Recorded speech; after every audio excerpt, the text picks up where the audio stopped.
2026 is on Saturday, 31st of January 2026 at the Dan Peters Memorial Hall, Sunny FM, Accra. Time is 9 a.m. prompt. It's only 600 Ghana cedis. To register, call 054-522-3324. That's 0545-223324. It's gotta start right here. It's gotta start right.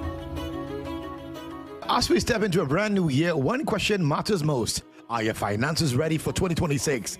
This January, don't just make resolutions. Make financial decisions that work. Sunny FM presents Start Right 2026, a powerful financial growth seminar focused on cash flow, multiple streams of income, how to earn, keep, multiply, and sustain your money in 2026. Learn directly from Kabuna Obingdako and Yawa Hansen Kwao. If you want to stop struggling, invest wisely, and build long-lasting wealth. Start Right 2026 is on Saturday, 31st of January 2026 at the Dan Peters Memorial Hall, Sunny FM, Accra. Time is 9 a.m. prompt. It's only 600 Ghana cedis. To register, call 054-522-3324. That's 0545-223324. It's gotta start right here. It's gotta start right. As we step into a brand new year, one question matters most. Are your finances ready for 2026?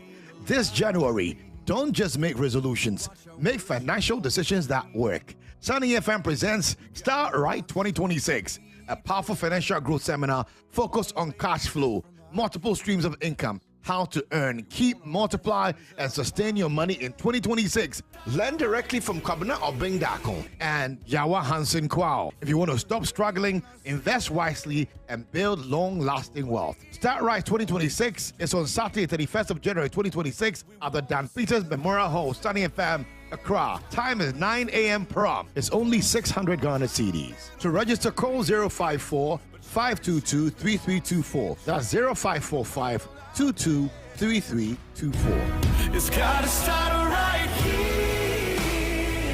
It's gotta start right. As we step into a brand new year, one question matters most. Are your finances ready for 2026? This January, don't just make resolutions. Make financial decisions that work. Sunny FM presents Start Right 2026, a powerful financial growth seminar focused on cash flow, multiple streams of income, how to earn, keep, multiply, and sustain your money in 2026. Learn directly from Kabuna Obingdako and Yawa Hansen Kwao. If you want to stop struggling, invest wisely, and build long-lasting wealth. Start Right 2026 is on Saturday, 31st of January 2026 at the Dan Peters Memorial Hall, Sunny FM, Accra. Time is 9 a.m. prompt. It's only 600 Ghana cedis. To register, call 054-522-3324. That's 0545-223324. It's gotta start right here. It's gotta start right. As we step into a brand new year, one question matters most. Are your finances ready for 2026? This January, don't just make resolutions. Make financial decisions that work. Sunny FM presents Start Right 2026, a powerful financial growth seminar focused on cash flow, multiple streams of income, how to earn, keep, multiply, and sustain your money in 2026. Learn directly from Kabuna Obingdako and Yawa Hansen Kwao. If you want to stop struggling, invest wisely, and build long-lasting wealth. Start Right 2026 is on Saturday, 31st of January 2026 at the Dan Peters Memorial Hall, Sunny FM, Accra. Time is 9 a.m. prompt. It's only 600 Ghana cedis. To register, call 054-522-3324. That's 0545-223324. It's gotta start right here. It's gotta start right. As we step into a brand new year, one question matters most. Are your finances ready for 2026? This January, don't just make resolutions. Make financial decisions that work. Sunny FM presents Start Right 2026, a powerful financial growth seminar focused on cash flow, multiple streams of income, how to earn, keep, multiply, and sustain your money in 2026. Learn directly from Kabuna Obingdako and Yawa Hansen Kwao. If you want to with our Start Right Reset series. And this morning we have Raphaelle Antwi with us. He's widely known as author Ralph. And as we mentioned earlier, he's a renowned creative author, 63 books. And Ajim and I was saying, you'd think he's done 63 books, so maybe he's like 85, 60 something. But no, he's a young, he's a pretty young man. 63 books. And we went through some of the titles. I'll mention just a few. 12 Senses Every Woman Must Know, No More Delays, 10 Deadly Men Every Woman Must Avoid, 10 Deadly Women Every Man Must Avoid. He's also a conference speaker. He's spoken to various audiences in Ghana, South Africa, Zimbabwe, France, Switzerland, Germany, Denmark. I mean, the list is endless. He's the founder and president of Relevant Achievers Impacting Nations. He's the founder and president of International Writers Training Center, founder and director of Happy Health Haven, board member of the World Conference of Mayors Incorporated, diplomatic co-representative of the National Business League USA, also head of the Global Youth Network of the World Conference of Mayors Incorporated, headquartered in Tuskegee, Alabama. And he's also an old student of a Chimoto School, University of Ghana, and the University of London. I still must say, he's still a young man. Yeah. Yeah. Back but the right Lord here has on the reset much. series. Yeah. Okay, so please join us. All right, we're just looking. We're looking all beautiful. Jennifer is in red.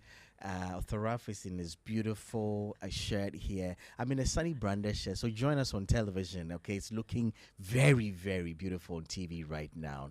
So join us. It's Sunny 88.7 FM across our social media platforms. Sunny 88.7 FM. So YouTube and Facebook. But on TV, download the Sunny TV GH app. Your Play Store, your App Store, and access this interview right now. Author Ralph, we're going to zoom in straight. Help us with an overview of, Rain Foundation and all the other projects that you are involved in. But on a lighter note, before that, Jenny, I want to find out, Author Ralph, how many times did you travel out of Ghana last year? I've been counting this from this dawn. This dawn? Yeah, this Really? dawn. When I came to the studio, I'm like, okay, Author is coming. How many times, did you travel with people, to do all these? How many times last year? The last time good morning to the audience. So the last time I did, I tried to do the count. I think we did about 22 flights last year. You love to fly? No, You don't. it's a need. It's a need. It's not something that I really love to do. In fact, I'm proud to every trip. I have this apprehension, so I have this habit of postponing a lot of the trips. Yeah, so it's not like something you love to do. It's something you have to do. Yeah, you look like you don't believe what I'm saying. But actually looks like it's something he would want to do, not like need, Rather. like, yeah. Rather, Jenny, so No it's not like I don't hesitation. believe, but I'm like, okay, will I postpone trips? I don't see you Yeah. doing that. If I have to travel, Trav, help us. I'm in an overview. We know you do a lot. Help us and our listeners to appreciate the whole group that, by the grace of God, you've been able to put together. Right. Thank you very much. So I serve as the founding president of the Relevant Achievers Impacting Nations, also known as RAIN Foundations. RAIN was conceived in 1997.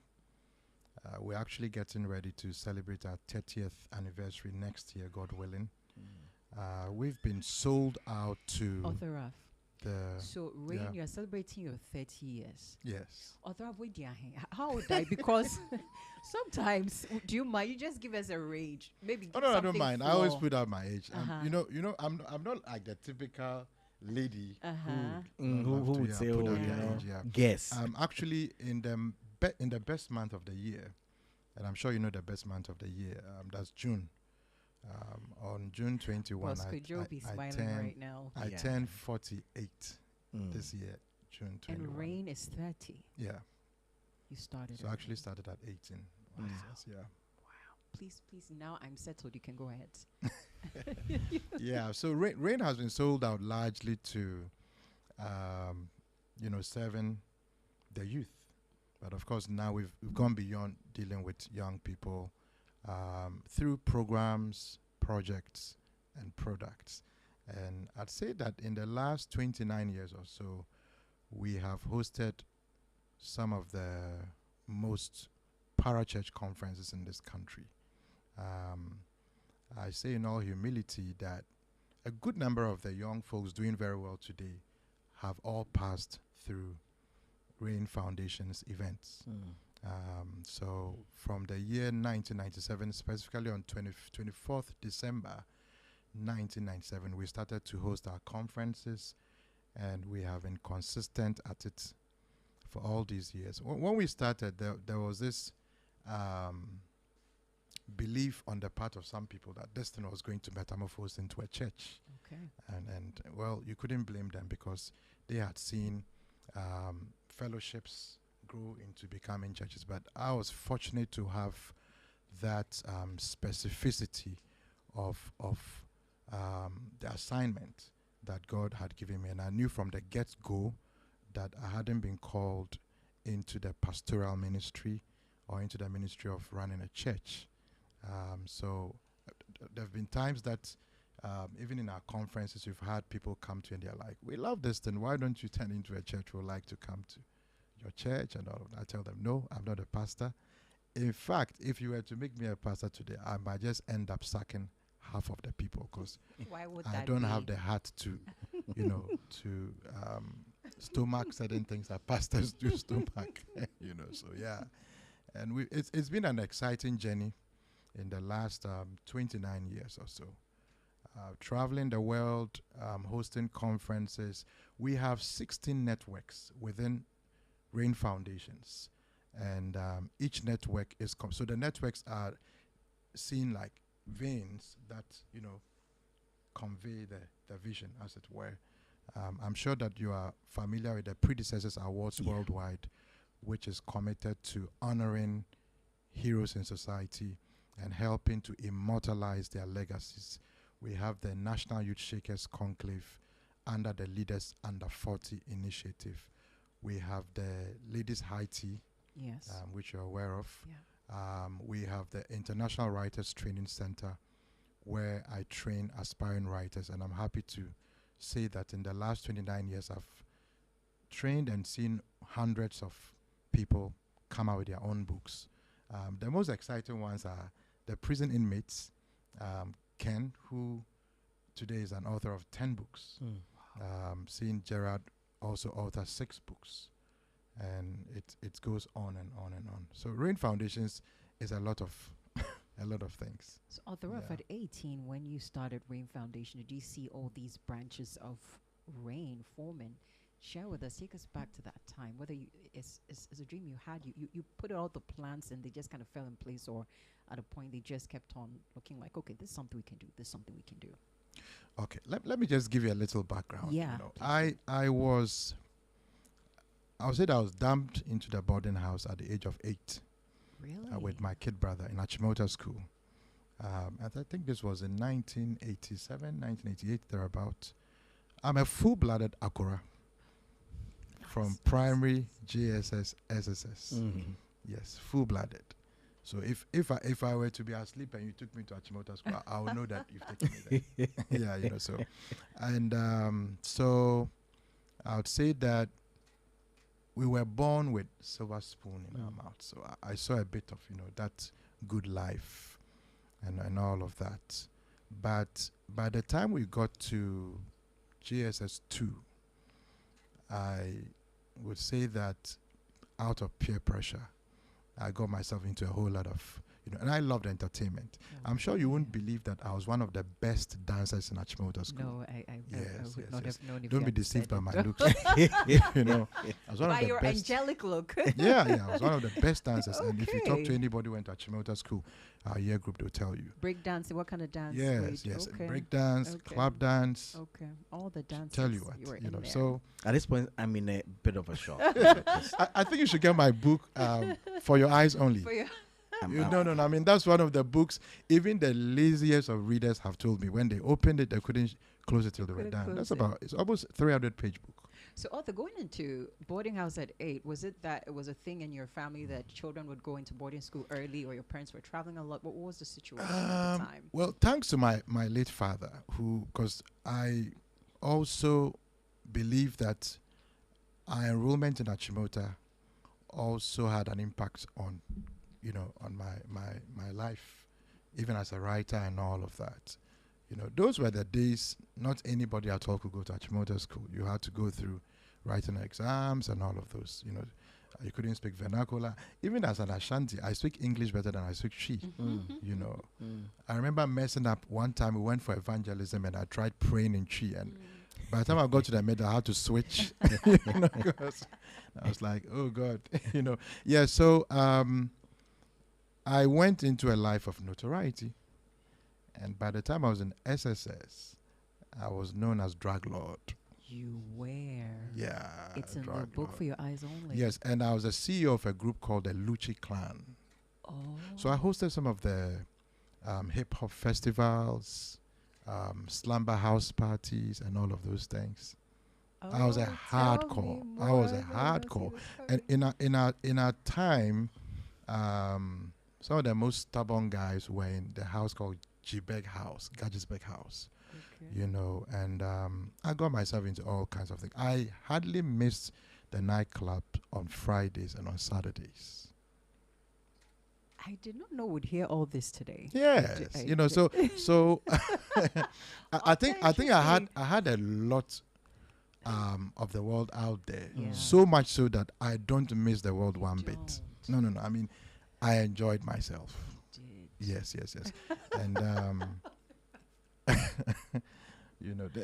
the exciting thing, I also always had this innocent look. So we'll go do stuff, and when we are caught, they'll say, "Oh no, this guy is innocent." No, he Can't be a monk. Whereas I was actually the leader. Instigating everything. So in the year 1997, specifically the month of August, I had just ended my last hip hop festival at the Secaps Hotel. It was a poolside house party. And I was at 3 a.m. I was just sitting by myself, like all by myself. And I just started saying to myself, enough is enough. Because I think that God himself knew that. And in those days, you wouldn't come to me if they sent you to come for evangelism, to come talk to me. You won't come. Really? Because I had this pride. I had this class consciousness. You won't come. We had what we call the SU. Yeah. The Scripture Union, but Union. our SU was Smokers Union. Whoa. Yes. And I think that the SU, the Scripture Union folks, didn't make it any exciting. Our view of Christianity was that it was boring, it was archaic.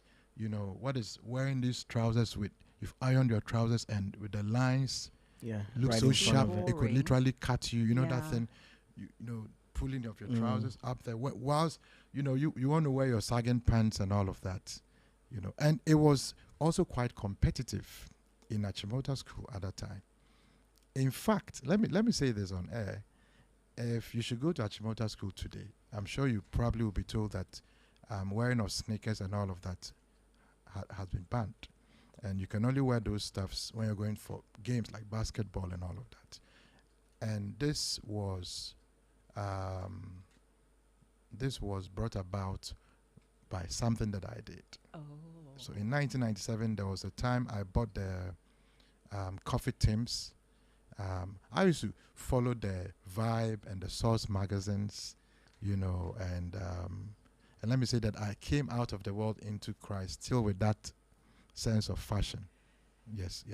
I see it every time Author Yeah, walks so- into Sunny, every single time. Yeah, so I loved fashion, and I bought these Coffee Tims for 500,000 or 50,000 at that time.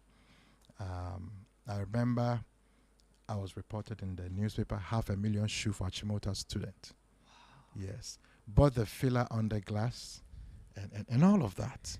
So it was quite competitive. Those days you'll be at prep and a lady can come just flip your shirt to see what designer you were wearing. You know. Hey, Arthur. I think that it's easier to serve God now than it was in those days, because it was quite competitive. You know, and the kinds of wild parties we used to host and stuff like that. So when I'm an extremist, I don't believe in doing it. You know, if you're going to smoke hard. hard. Don't just, because whether you smoke one stick or the whole It's still a packet. smoking. Yeah, exactly. So, and I brought that same tendency into Christ. So these purchases you were making, were they monies you had earned from events you had organized, or these were like allowances You don't want to from your know. So parents? we no.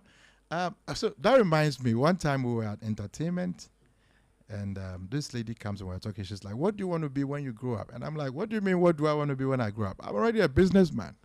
You know, because those times we would, you know, carry the calculators, converting dollars into cedis and all of that. You were doing No, that I back saw it. in I saw senior high saw school. money quite early in life, you know, and so when But I want to know. please You're get saying my I don't book. wanna Get I my will. book. I will. Get my book. But I want to quickly just you know Mm. transition into the rain story and Yeah. how it came about.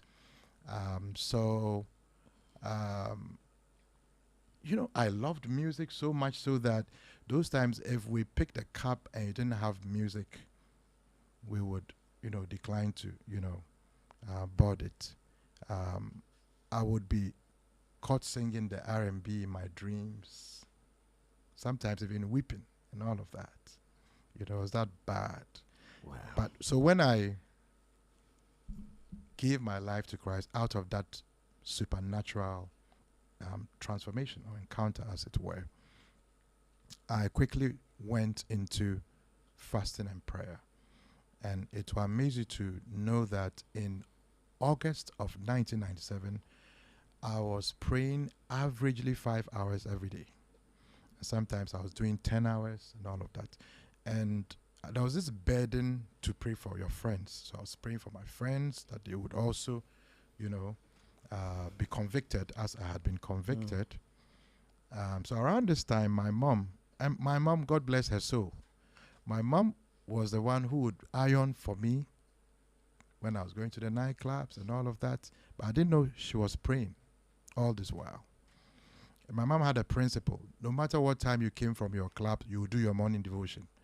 You know, and you had to pray from 5 to 6 on this field close to where we lived and all of that. I remember one time I had come from the club and I was so tired. And, you know, the way the house was, you wouldn't know it was daybreak until you look at the clock. So when I came, it was around 4. And I was like, no, I can't do devotion this time. So I changed the clock to 2 a.m. So when it was about 5 outside, it was 3 a.m. inside. I was able to sleep. I have a very interesting story. You should get the book. You know, No, I think it's one of the And, first things I'm going to do today after this interview. you know. So yeah. So my mom had spoken to my brother. We call each other brother because of the history we have together. That's Pastor Eastwood, who also actually is my father in the Lord. So my mom spoke to Pastor Eastwood. Your brother has become notorious and all of that. So Pastor Eastwood called me to come to Bolga. It was in the bus to Bolga, en route to Bolga, that I had what seemed to be an idea. Why don't you put together something that makes this whole Christianity thing more attractive to the youth? Because at that time, my late father, when he was alive, was once the president of the Full Gospel Businessmen's Fellowship International. So they used to host their breakfast meetings in our home. I saw how they did it, and it was quite attractive. So I was like, why not do something similar that will, you know, focus on the youth? So I remember at that time going to see the national president of Full Gospel later on to talk to him about it. He even gave me an office and all of that. So in fact, when I got to Bolga, before Pastor Eastwood would even talk to me, I, you know, disclosed the news to him that, I had an idea to start something. He was surprised, pleasantly so. And he was even going to pray for me to baptize me in the Holy Spirit. And I said, oh, I'm already speaking in tongues. And then I said to him that, oh, I want to host an event in December, 24th December that year, 1997. I'm happy. He encouraged me, prayed for me, in fact, sponsored that event. So Pastor Eastwood was the first man of God I spoke to concerning this vision. And at that time, I was too young in the Lord to know that it was God speaking to me. I thought it was my own idea. And I was that daring that I would wake up in the morning and just enter any office and say that I'm going to host this event. I need sponsorship. And I remember going to the Nakufadu's law chambers at that time. He sponsored me and a host of others. I went to KSM and all of that. So we hosted that event in 1997. And it was a very shambolic event, very poorly attended. I remember we went to rent these instruments from this Rastafarian. We didn't have money to pay him back. We were swerving him and all of it. It was quite interesting. So after that, we started to have fellowship. 12 of us. We meet on Sundays to pray and all of that. Then I began to imagine how big this vision was. So I said, no, this thing I have to focus on the foundation. So 1998, 1999, I focused on serving in church. I was the head pastor's armor bearer.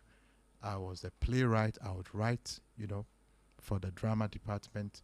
I was part of the prayer team.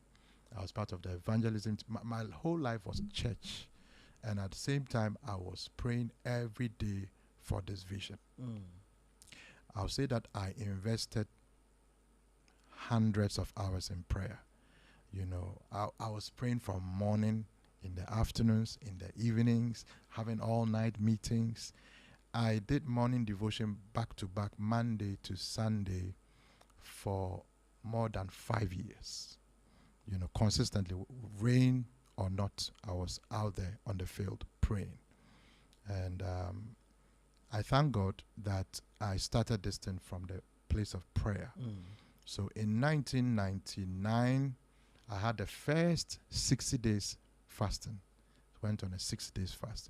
And right after that, there was this revival. I started speaking to the schools. I had this friend who told me that he had a vision about me, and I was speaking to these large crowds of people, but everyone seemed to be formally dressed.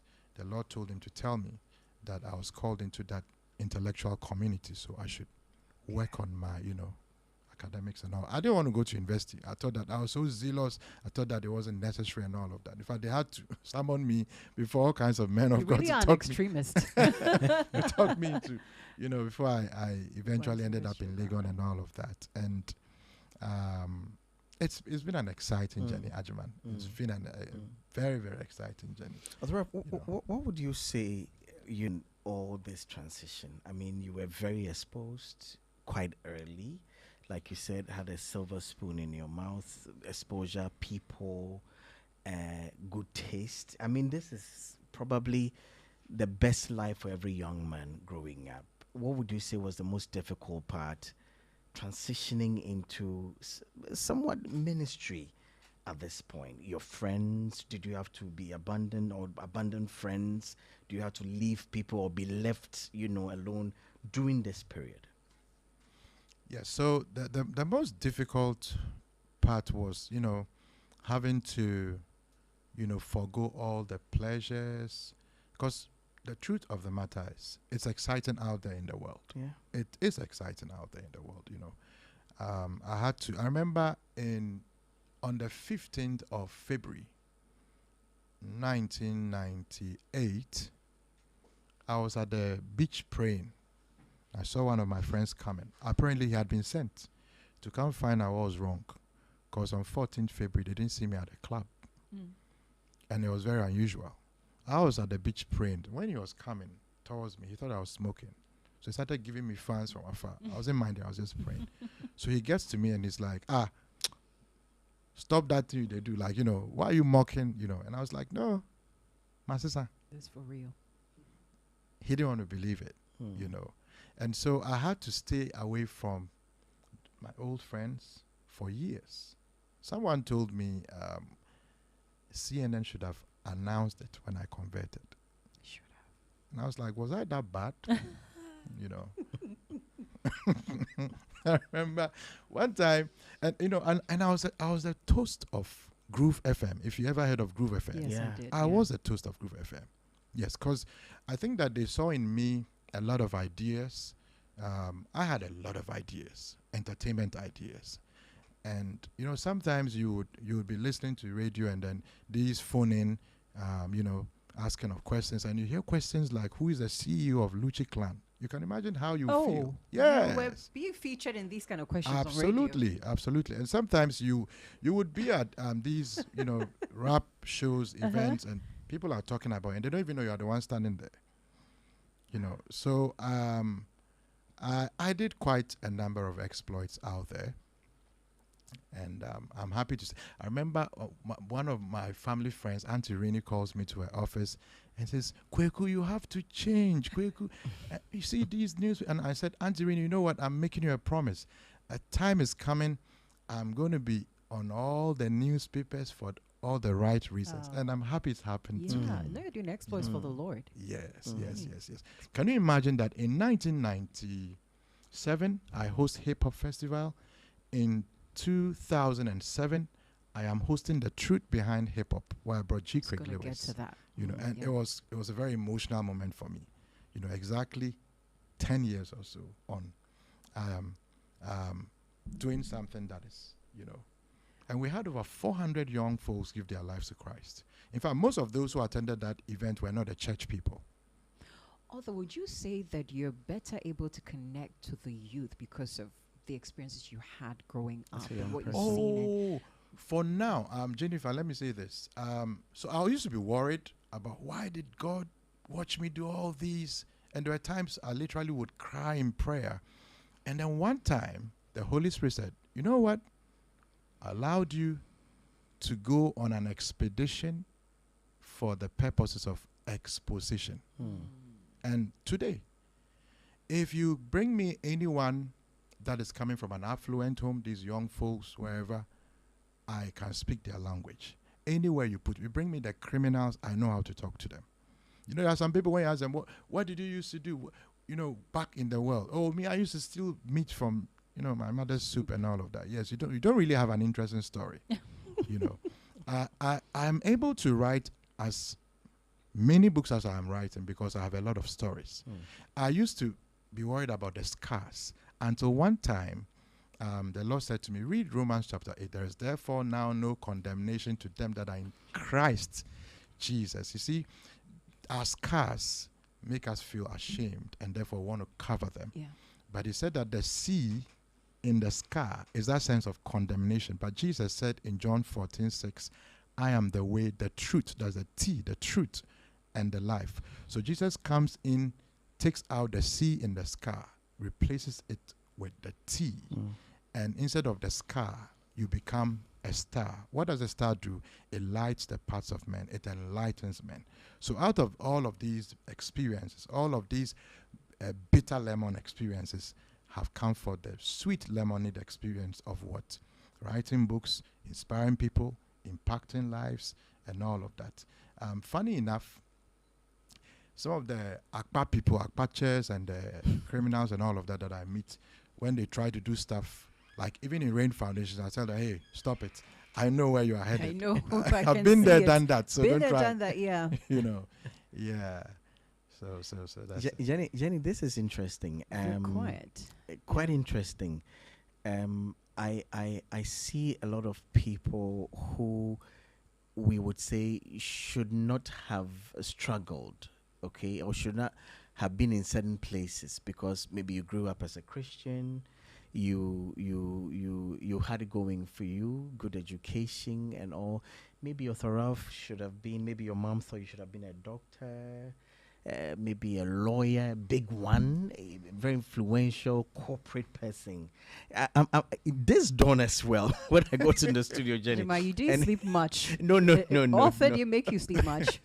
No, it was about the interview. But then I was like, what would you have done?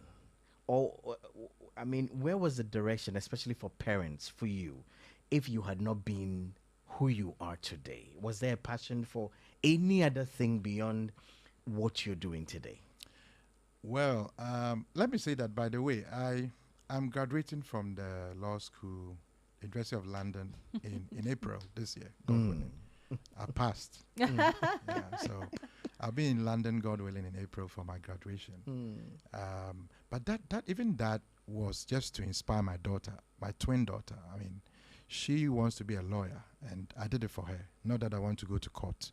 I remember when I told Pastor Israel I'd gotten admission for University of London. She was going to law the other day, you know, because I don't really need it now. But by God's grace, I think that I'm good, maybe better than good, as far as that aspect is concerned. But to Ajiman's question, I had even part of my family people literally pleading, well, go into medicine. You know, you are intelligent, and I believe that I am. I believe I am. I wasn't an above average student in Achimota School throughout. Can you believe that even in my notoriety days, they foisted the class captainship on me in Achimota School? There were times that they would come to the class, who is the class captain? I'm not the one. Everyone is like, Raphaelle Antwi, you know. And I used to be the favorite of our English teachers.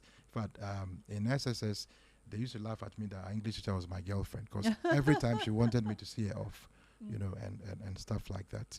Yeah, so personally, if I were not to go into anything, ministry, writing, and all of things I'm doing today, probably would have been practicing law or medicine, one of these. Yes, because I remember as a child, I used to say that a lot.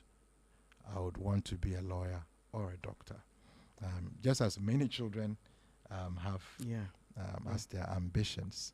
My dad, and in fact my stepdad, both of them were general contractors, but I never had that. There's a message here. It says, special shout out to Perfect Finishing Balustrade and Accessories at Committee 16. They're listening in. And also, there's another one coming through that says, oh, that's the guy. Those of us who entered in 1999 heard of him and the 500,000 CDs things. God is good. Yes, indeed, God is good. Yeah, that's the guy. Yeah. Author, the Lord has used you to raise, you mentioned many young people who are now doing well. I want to know, what are some of the proudest moments that warm your heart and keep you going in the days that you feel discouraged, if you feel discouraged along the way? Yeah, sure. There have been times that you would ask, am I really doing the right thing? Okay. And let me add that in 1998, I started to pray for the discovery of my purpose, God's purpose for my life. And thank God he unveiled that important truth to me. And I have remained consistent in pursuit of it. So there were times that some leaders, respected authorities in the church, misunderstood the vision. You've had some very respected men of God try to talk you out of this thing. And thank God, today, as Habakkuk was told, the vision will speak and it will not lie.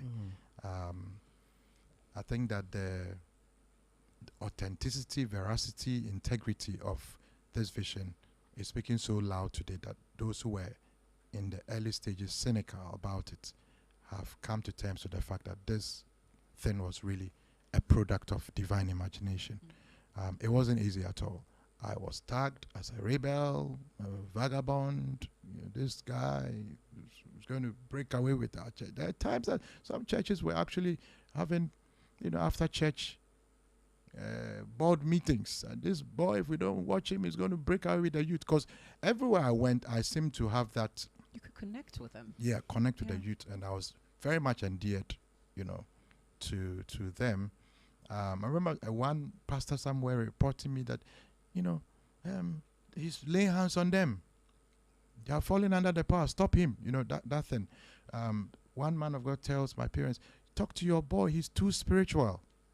And Oh. I didn't know being too spiritual What's was, the problem? you know, Let alone if I had to run for my persuade life, the I had to leave pastor. that church because Oh, if a leader I look up to thinks I'm too spiritual, then I can't grow in that Wrong church. place, So I yeah. had to move to a different. And let me acknowledge the likes of Reverend Dr. Ebenezer Makwe, of course, Pastor Eastwood, Pastor Dr. Abubaku. These have been the three key figures in my life from the context of the Ghana church.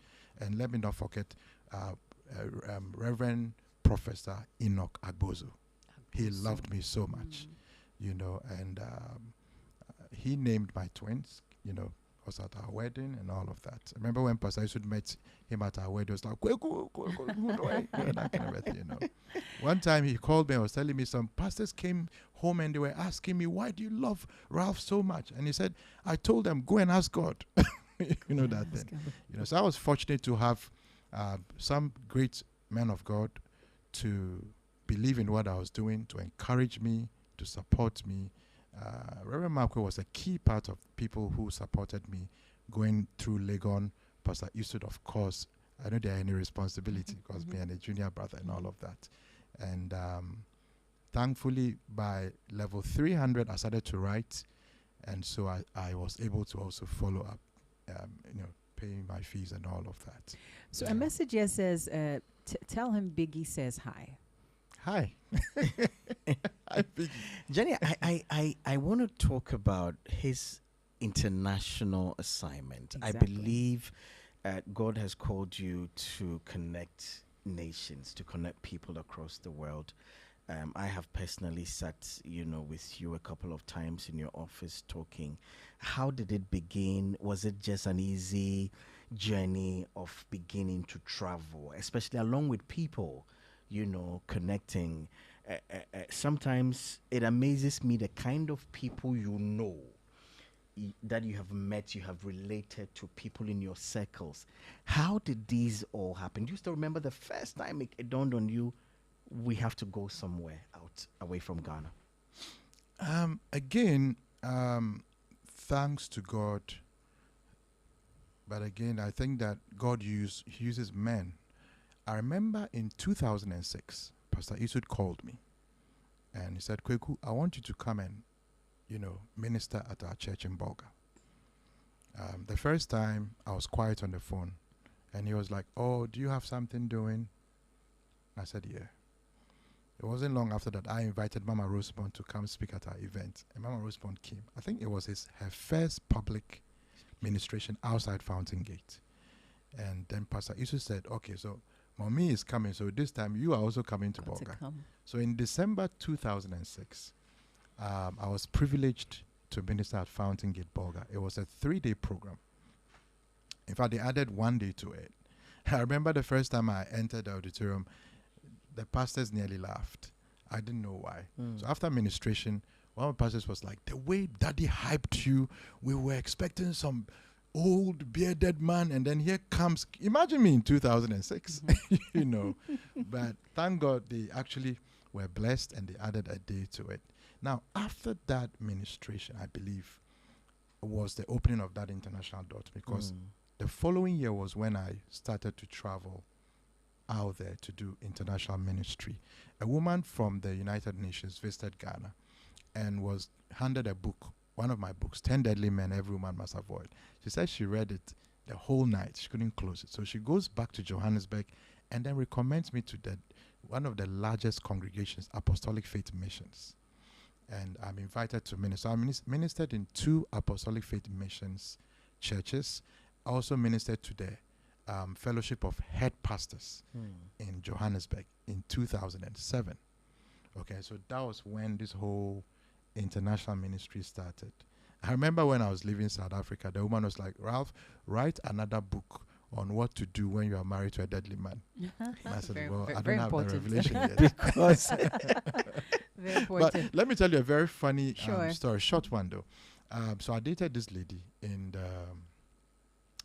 around 2007, 2008 thereabout, and she broke my heart so bad, so bad. So what's Safa broken heart? And yeah, easy. Oh. So that night I was Fresh like, start, fresh start. I was like, is it how it feels when you want to commit suicide? You know, and I was so hurt that I sent her a note. I said, guess what I'm going to do? I'm going to write a book. And guess the title? The 11th Deadly Woman I Nearly Forgot. The family 11th came deadly back. woman I almost forgot. The 11th Deadly Woman I Nearly Forgot. Because I have 10 deadly women every man must avoid. So there's going to be a follow-up to the book. Yeah, sequel. Whoa, just for her. And guess what? And I actually already did the chapter titles.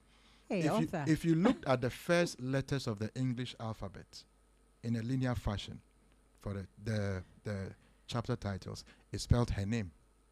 Author. It was bad. The heartbreak. Yeah, and I sent her a copy. And the mother called my family to beg that, please. Don't release this. It was a revenge book. Hey. Jenny, let me let me connect a bit here. I mean, a few messages on Facebook. Rosalind Lamptey, she said, most wanted guy in Motown. Yeah. / APS then. Yeah, You that's know. right. He says, see how relaxed he's talking about the matter today. In fact, right, this one too says this sneakers matter in Achimota. Then you've been really famous. So Indeed. Indeed. says there was an actual robbery because of those filler sneakers, and Yeah, that's how some we people got went to do- banned yeah. from wearing them. The I think pressure. there were some SS2 folks who went to do that robbery thing. And she has the pressure this man gave Yakporo. We thank God Yakporo. for his Yakporo. We thank God for his life. You know, I think this man talking about fresh starts. Orthoraf is definitely one of those symbols of a fresh start and I what tell God you, can Jenny, do. I'm just looking at how far you went, as young as you were, and see the impact today. Generations, yeah. I'm sure people, 20 years and over have passed through Achimota schools and are now wondering who is the person. People are wondering, where is he now? Because the things you do, they're not ordinary. I mean, and I've heard many people say, when author thinks, he just does. And I think it's one trait that Ajman and I talk about a lot. And another thing Ajman and I talk about anytime your name comes up is how we believe that you discovered your purpose. You've stuck to it. And today I want you to talk about that as we wrap up, how essential it is that we all find our purpose in God. Stay true to it. Jenny, 'Cause I've just to seen add, the impact the Lord is making through, just to add a little, Sure. I remember I was with author Ralph, and he said, Ajman, I started something online, went live, and the Lord told me, this is not what I've asked you to do. you're supposed to do. Your job is to be behind the scenes to raise people up. And sometimes when I get to know some of the people as big, Jenny, as they are today, probably you don't want to mention this, but as big as they are today, I'm talking with author and I'm like, so let me see, and he'll show me the chats. They say Papa and things, and these are seriously big people today in our society. And your purpose is to raise these people Ajman, I don't think that there's behind the anything wrong scenes. I'm not given to, flamboyance and all of that. I'm not given to impressing men. I learned early in life that life is not about impressing men, but expressing God. That's what I've been focused at. So I found that my purpose was the absence of the sense of purpose, and then the absence of, or the lack of preparation for eternity. So anytime I meet people who lack the sense of purpose or the sense of preparation for eternity, I have work to do. In fact, purpose is simply problem. When they say, what's your purpose in life?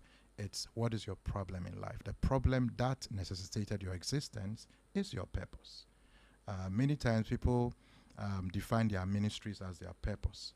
I remember this Dutch native in Johannesburg coming to me at breakfast after I'd handed him a copy of my booklet, Jesus Christ, and saying to me that he had been a scholar at the Dutch Reformed Society for years and had never understood purpose the way he had after reading that book.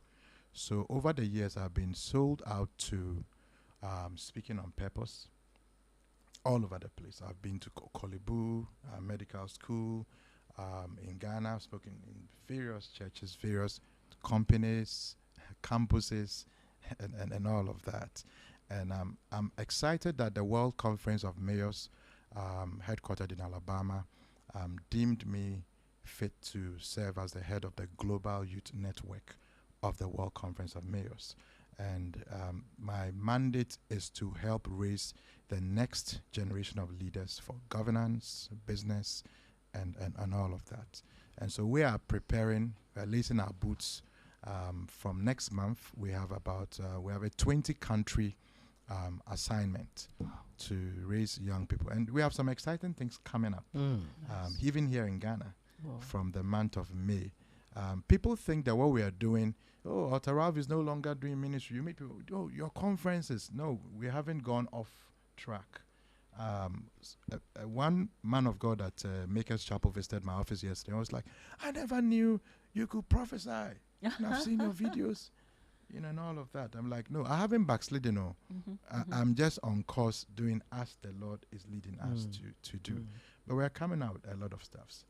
When you talk of Elvis Ajiman and all of that, I know you didn't want to talk about it. I didn't want to talk about it, but Jenny, I saw the message and it's like, Papa this, Papa that. I'm like, who is the Papa here? Let's commend Elvis. Let's commend Elvis because I think that Elvis will continue to soar higher and higher because of his humility. In December, one of the things the Lord said to me was that there are 3 master keys for thriving in 2026. And these 3 master keys are faith, humility, and sacrifice.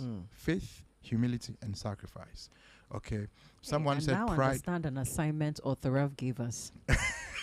Okay. So pride is actually said to be the first P of hell. Elvis, regardless of his success today, has maintained his humility. And that will take him very, very, very far. Many times when people are, when they attain or achieve success, they get bitten by it. You can be bitten by success to that point where you begin to snap the fingers of your authorities when you shake their hands. You begin to think that, your authorities are now your contemporaries or your co-equals and all of that. I respect him a lot for that. And there are many young folks doing so well today. I meet them, they come to me, they call me, we talk and all of that. And Rain Foundations is proud to have been one of the hubs in this country that encouraged, as it were, most of these young people to pursue their visions, as it were. We've helped fan aflame the embers of many youths, motivations, visions, and all of that. And we're happy about it. Yeah. Okay, this one says, I saw the good boy and author way before he did, from APS, and this from Ohene Kena. Oh yes, Ohene Kena. Author, you brought some old Achimota people folks along this on morning. the radio this morning. Yes. I have some more messages. I have this too. Let me just scroll up So to Japan Prince see said, this. Author Ralph is a blessing. Yes. Greetings Yes. from New Relief. Jenny, I want to. Can I read a few messages? Yes, This one please. says, Yes, wow, please. this is an amazing discussion. I'm knowing so many things about Author of today that I did not know earlier, even though I thought I knew him a bit. In fact, I thank God for the impact Author of is doing worldwide. His living influence is amazing in this generation. God bless him abundantly. Oh, guess who this is from? Dr. Prophet. Yeah, he's listening in. And this one says, brought back good memories from our childhood. God bless you, Raphael. The way he find too. Hey, who's this? This one says, thank you, Sunny FM, for this morning's program. I'm driving, but I've had to park to search for his social media handle just to follow him. Wow, what a story, what a life, what an impact even on me this morning. Thank God for your life. That's Becky. You know what? Subscribe to our YouTube channel, Sunny 88.7 FM, to catch more of this conversation. Actually, I wanted to ask a question. We have 4 minutes because I also need to ask a question before the 4 minutes end. So let's see how we're going to work together and support each other. 2 minutes each. Exactly. No, for me, Jenny, Author Ralph is celebrating 20 years of writing. Even though today we've not been able to look into his life of writing and all. And I remember sometime wrapping the year, he gave an opportunity to 300 people. I think it's part of a mentorship project that it's now God in has, 500. you We're know, doing 500 actually. Good. 500 people to be able to write. how long is this running for? Is it a year? The whole thing, year. part of the Yeah, the whole celebration. You know. And we're coming out with the International Writers Awards at the end of the year. We're looking between Japan, Argentina, Author, somewhere. please stick with Japan. Just stay there. Don't move No, anywhere. no, Holy no, Spirit, okay. please. Author, which one did you promise I was say going Japan. to host tonight? Jenny, please let me ask this question. That's crucial. Which one did you promise me I was going to host tonight? Let's not Is it the compare. Japan? Awesome. And this one says, I used to see his poster around, but never experienced him until he visited the tent of Yahweh. And it was an outstanding experience. He knows it all. Ladies should grab his books. Author, for those, I mean, a few people have heard us talk about the opportunity you're giving those who want to share their story in their books. I mean, even those who are fiction stories and all. How can people reach out to get the support they need to publish their books? Someone is also asking, how can I get to invite him to speak at a program? That is Dr. Antonia Donko listening in. Yeah. Okay, so let me put out my public number. It's 0202 535 217. 0202 535 217. And I would crave their indulgence to send a WhatsApp message rather than call, because I get quite overwhelmed. I'm not able to pick phone calls, so kindly send a WhatsApp message. Okay. Yeah. I was watching a video on Instagram. Again, there's a guy who interviews billionaires, and there's one guy who says, I've noticed something about people. Those kind of people, they respond to messages pretty fast. And I was like, Author Ralph, you say you're very busy. Yeah. And I see you are very busy. But Author, you respond to messages quite quickly. Is there philosophy behind that, responding to people? Because sometimes I've been waiting for messages I've sent to people for 2 weeks. I'm still waiting. There are celebrities I'm still waiting for a response to a message from. So what's the philosophy behind You're right about that, Jenny. responding to people so quickly? I believe that communication is respect. When you respect people, you respond to them. Okay. For me, that's what I believe. Yeah. Please, if you haven't responded to my message and you're listening, please, if I owe your response, just say hi. I will respond right now. All right, just a minute to go. Do you want to wrap up for us? Well, Jenny's been amazing. It's been super today. Yeah. If you're listening to us, maybe you didn't catch the number. I want to encourage you to just reach out to us. Send us a WhatsApp on our WhatsApp line, and we will share the contact of Author Ralph with you. 500 people with the opportunity to write their stories. Yeah. Jenny, people have done stuff. Built businesses, helped people, built lives in different capacities, gone through bad times that people need to learn from what you've gone through. This is a big opportunity to learn under, the feet of some of the best in this country and the rest of the world. So you just send us a WhatsApp on our WhatsApp line. We'll share the contact with you to be part of the 500 to be mentored this year. And it comes with a super package as well, Jenny. The Brilliant opportunity to have your book written for free, or to write your book, to be mentored to write your book, to be launched as well. And I don't know how it is done though, but then usually all the proceeds raised, you're getting a good part, of it as well. So simply send us a WhatsApp. We'll share with you. Hopefully we should bring Author Ralph back again. Yeah. Talk about the books and all of that. Exactly. So good to have all of you join us. We're back tomorrow on the IM Drive. And please look out for the book For Your Eyes Only from Author Ralph. Yeah. I wish I'd read that before this interview. I think I'd have had lots more questions. Oh, we're out of here, people. Our time is up. Your eyes up. Thank you for joining us.